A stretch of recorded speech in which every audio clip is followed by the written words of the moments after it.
Will Brighton and Hove Albion get their first ever league win against the Blues, or will Chelsea get the job done in East Sussex? Watch until the end of this preview to hear all of my thoughts on tomorrow's match.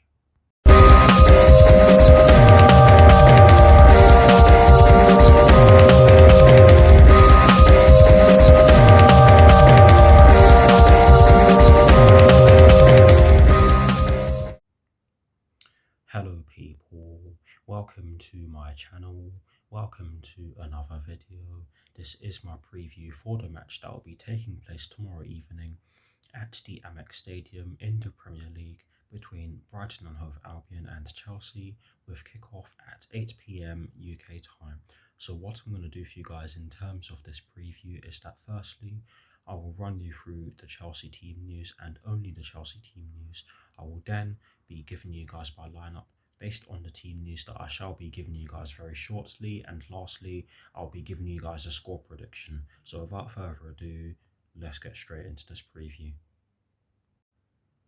So we shall begin by taking a look at the team news concerning the Chelsea first team, and in this preview I only have one piece of information for you guys, and it says that there are no new injury concerns for the Blues, and that Andreas Christensen, Trevor Chalobah, Reece James and Ben Chilwell are all out. The latter two we all knew about. The former two are still out, and hopefully they're back soon. But yes, that is it for the Chelsea team news. Nothing new. I did actually watch the press conference and Thomas Tuchel confirmed this. So yes, there are no new injury concerns for the Blues. So that pretty much tells you lot that we are almost certainly going to field a similar team that was fielded against Manchester City on Saturday. But yes, I'll say it again, that is it for the team news concerning the Chelsea first team, and we shall now move on to my lineup based on the team news that I've just given you. Let's get into it. Now I'm going to give you guys my lineup, and yes, I'm going to begin by talking about the formation that I've chosen for my lineup for this preview. And in the case of this lineup, I've chosen to go with a 4-2-3-1 in terms of the formation, because I just don't think that we have the personnel to use a back three just now. And against Manchester City, I think I might have gotten my assessment of that game wrong. We kept passing the ball backwards and we just didn't offer too much of a threat.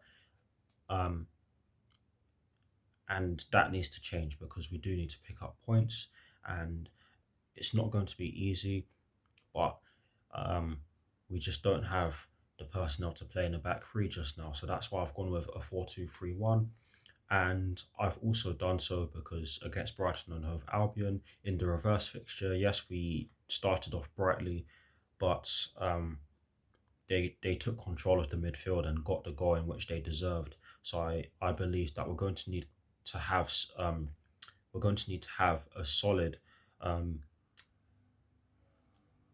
structure in the center of let me start that again. We're going to need to be solid in the center of the park, and I believe that the 4-2-3-1 can offer us that with the personnel that we have at our disposal just now. So that's why I've gone with a 4-2-3-1. In terms of the personnel I've chosen, yes, we're going to start off in goal. I've gone with Kepa in goal. He pretty much picks himself just now. Yes, he did get a bit of criticism for the goal we conceded on Saturday, and I did give him a bit myself, and I can understand both sides of the argument. But for me, he is arguably our best player on the pitch in that game, and that tells you something. But yes, Kepa in goal for me.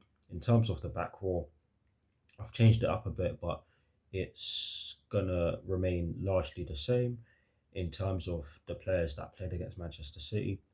But in the right back position, I've gone with Cesar Azpilicueta, because he's the only one that can play there right now. And it's as simple as that. In terms of the centre-back pairing, I've gone with Antonio Rudiger and Thiago Silva. I think it's only right that we put these two together, because we're going to need to have a defender on the bench. And that's another thing. That's another reason as to why I don't think we should go with a back three, because if we go over back three and have um, all of our available defenders on the pitch, then we won't have any on the bench. Um, so that's why I've gone over back four. But anyways, we move on. Um, that's my centre back pairing: Antonio Rudiger and Thiago Silva. In terms of the left back position, I've actually gone with Malang Sarr simply because Marcos Alonso just can't play every game. It's as simple as that. Our schedule is going to be really hectic very soon with the Club World Cup coming up very soon. So we need to rotate and rotate wherever possible. So that's my back four. In terms of the two just in front of the four, I've gone with N'Golo Kante and sorry, I've gone with N'Golo Kante and Mateo Kovacic. And yes, neither of them had the best game against Manchester City, and you can especially look at Mateo Kovacic, who did not have a great game at all. Yes, he was trying to move the ball forward, but he gave the ball away. He gave the ball away so many times that I lost count. Um, he was one of the ones who was actually reluctant to spray the ball forward, even though he was trying to drive with the ball. Yes, he did. Okay, I'll take that back. But he did lose the ball a lot. Um, he did lose the ball a lot. But in terms of what they can offer as a pairing, we all know what they can offer. They offer a lot of energy. They offer resistance to pressing. Yes, the Manchester City game was not a great example of that, but they really are energetic in the middle of the park as a two. So why not stick them in um, just ahead of a back four as a pair? Who knows? We'll see what Thomas Tuchel goes with. But anyways, in terms of the three just in front of the two, I've gone with Callum Hudson-Odoi, Kai Havertz, and Christian Pulisic. Yes, Mason Mount um, arguably should be in the starting 11 for tomorrow's game because both Hakim Ziyech and Christian Pulisic were awful against Manchester City. Yes, they weren't particularly um, in their best positions, but you still expect them to try and turn up, and neither of them did that. They were both um, so poor. Um, but if they start, then I'm happy to just hope that they actually turn up. But yes, I've gone with um, Callum Hudson-Odoi, Kai Havertz, and Christian Pulisic because I do believe that Kai Havertz needs to be back in the starting 11 because he offers a lot. He can play in a vast array of positions. He glides with the ball. He disturbs defences. And against Brighton and Hove Albion, we're going to need that. And we also need someone who can genuinely support our number nine. And Kai Havertz is that player because we all know he can pick a pass. He can link the play really well. So that is something that we need in that attacking midfield position.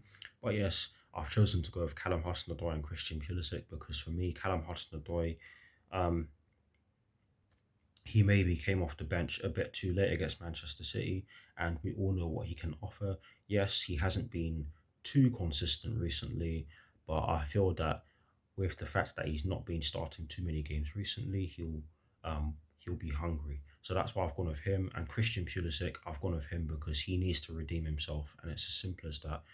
He was poor against Manchester City, like I said already. But yes, that's the three that I've gone with just in front of the two.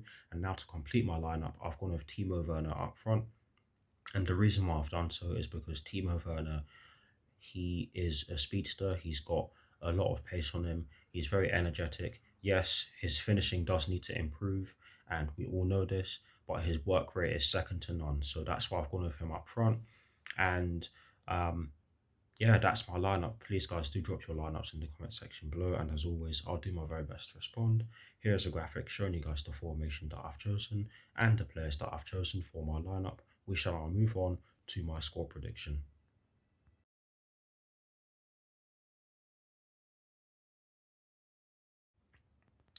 Now, to finish off this preview, I'm going to give you guys my score prediction.